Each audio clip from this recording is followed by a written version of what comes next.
அனைவருக்கும் வணக்கம். வாழ்க வளமுடன். நான் உங்கள் பாலசுப்ரமணி. நம்ம இன்னைக்கு பார்க்குற தலைப்பு என்ன அப்படின்னு பார்த்தோம்னா நாகவ கர்ணம். அதை பற்றி பார்ப்போம். நாகவ கர்ணத்தை பற்றி பார்ப்போம். நாகவ கர்ணத்தின் அதிபதி யாரு அப்படின்னு பார்த்தோம்னா ராகு பகவான். கோயில் இல்லைன்னா நாகர்கோயில். நாகர்கோயில் நாகராஜாவை வணங்க வேண்டும். விலங்கு அப்படின்னு எடுத்துக்கிட்டோம்னா பாம்பு. அதே மாதிரி இவங்க திருப்பாபுரம் மயிலாடுதுறை அருகில் உள்ள கருமாரியம்மன் கோயில் சென்றும் வழிபாடு செய்யலாம். நாகவ கர்ணத்துக்காரங்க திருப்பாபுரம் மயிலாடுதுறைகளுக்கு அருகில் உள்ள கோயிலில் போய் வழிபாடும் செய்யலாம். அதுவும் சிறப்பான பலனை தரும். உங்களுக்கு ராகு திசை நடந்து ராகு மறைவு ஸ்தானத்திலேயோ நீச்சம் பெற்று சரியில்லாத அமைப்பில் இருந்தால் ராகு போல கொடுப்பார் இல்லை அப்படின்னு சொல்லுவாங்க. ராகு சரியில்லாத இடத்துல இருந்ததுன்னா ராகு போல கெடுப்பார் இல்லைன்னே சொல்லலாம்.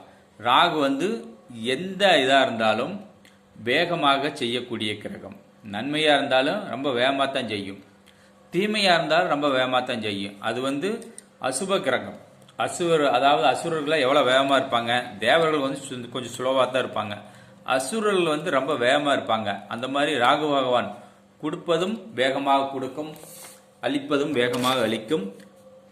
ராகு கொடுப்பது தான் கொடுக்கும், கெடுக்கிறது கெடுக்கான்னு நினச்சிக்கிட்டு இருக்காதீங்க. கேது தான் கெடுக்க நினச்சிக்கிட்டு இருக்காதீங்க.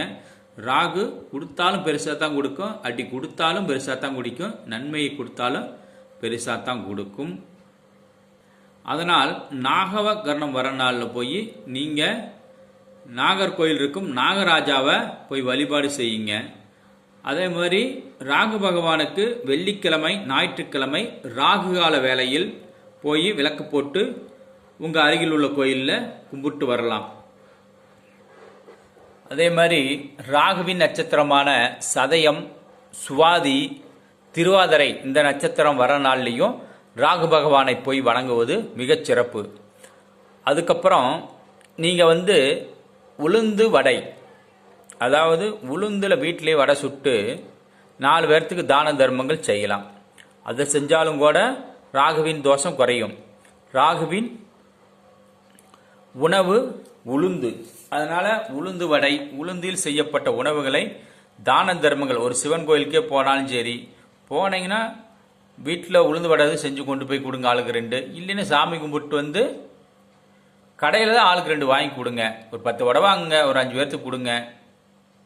ஆளுக்கு 2 கொடுங்க, இல்லை ஒவ்வொன்று எப்படியோ ஒன்று கொடுங்க.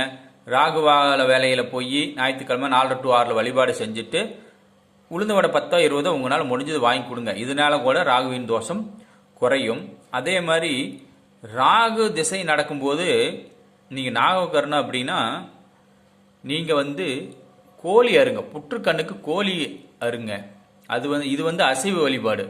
இதை செஞ்சீங்கன்னா மிகச்சிறப்பாக உடனுக்குடனே கேட்கும். கோழி கொண்டுட்டு போங்க, ஒரு 1.5 கிலோ 2 கிலோ வாங்கி புற்றுக்கண்ணுக்கு நல்லா தண்ணி, மஞ்சள் தண்ணி தொளிச்சு விட்டு சிகப்பெல்லாம் போட்டு பூ போட்டு தீப ஏற்றி சூடை ஏற்றி கோழிக்கு தண்ணி போட்டு துளுக்கணுன்னு அருங்க. இந்த அசைவ பூஜை செய்யும்போது இன்னும் சிறப்பான பலன், உடனுக்குண்டான பலன் நீட்டாக தெரியும். இதையும் செஞ்சு பாருங்கள். வீட்டில் சமையல் பண்ணுங்கள். நான்வெஜ் கோழி அறுத்துட்டு சமையல் பண்ணி நீங்களும் சாப்பிடுங்க. இன்னும் 4 பேர்த்துக்கு போடுங்க. அருமையாக இருக்கும்.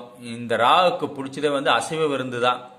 ராகுக்கு பிடிச்சது அசைவ விருந்து தான். நல்லா தெரிஞ்சுங்க. சைவ விருந்தை விட அசைவ விருந்து தான் ராகுக்கு பிடிக்கும்.